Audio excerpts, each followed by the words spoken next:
Hi everyone, it's Sura. I'd like to speak with you about releasing blocks.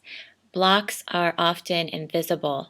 We don't know why it's so difficult for us to make a new pattern in our lives, to make new choices that are really healthy for us.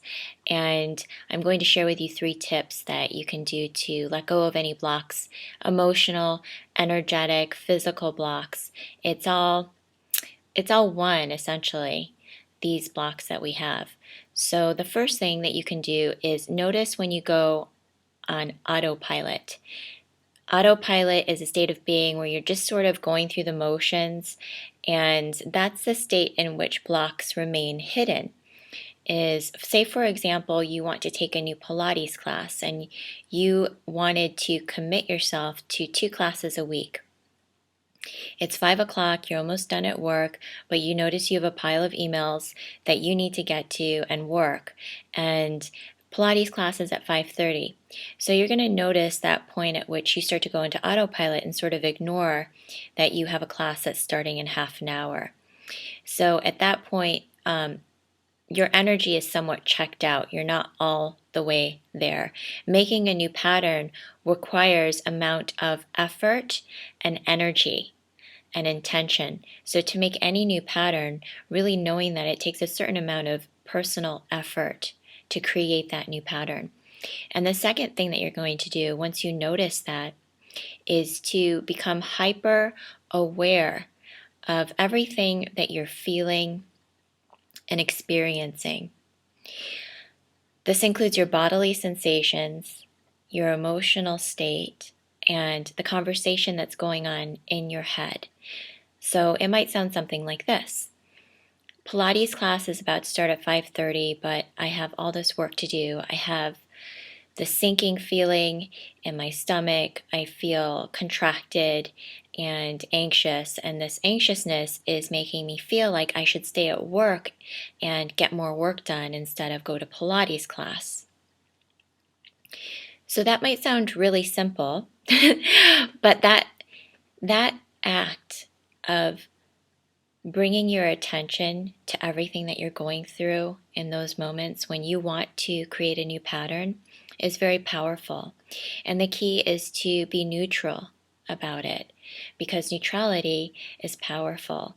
When we can just observe ourselves, what we're going through, our emotions, all the contraction and the resistance that we feel to creating this new pattern, that might actually move us into a state that we really want. That act of doing that, of creating that space, just stopping and becoming hyper aware, is the energy that it takes to release that old pattern or block.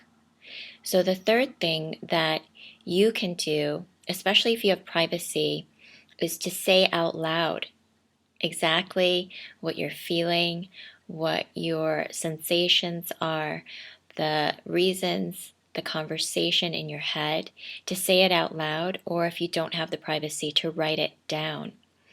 Because this is the key. Blocks are blocks because they are hidden from us. And once you reveal more clearly what your blocks are, and you reveal them by connecting your feelings to the thoughts in your head and the beliefs that you have within yourself. Perhaps the belief could be work is more important than my health or working out.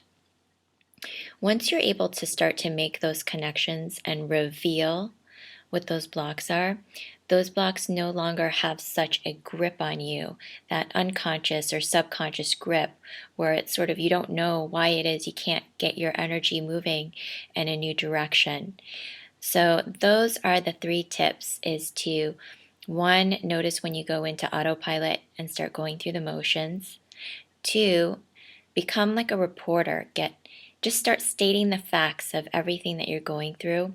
And the key about that is to not beat yourself up for what you're experiencing. Your experience is your true experience. So once you're allowed to have that and have a level of conscious awareness around it, you're empowered then to make a new choice. And the third thing is to express it clearly so that it's clear to you what's going on and to reveal what that block actually is. Because once you take the time and space to really look at those emotions, those feelings, those uncomfortable feelings, when you have the courage to look at that and to be present with it, they no longer have any power over you.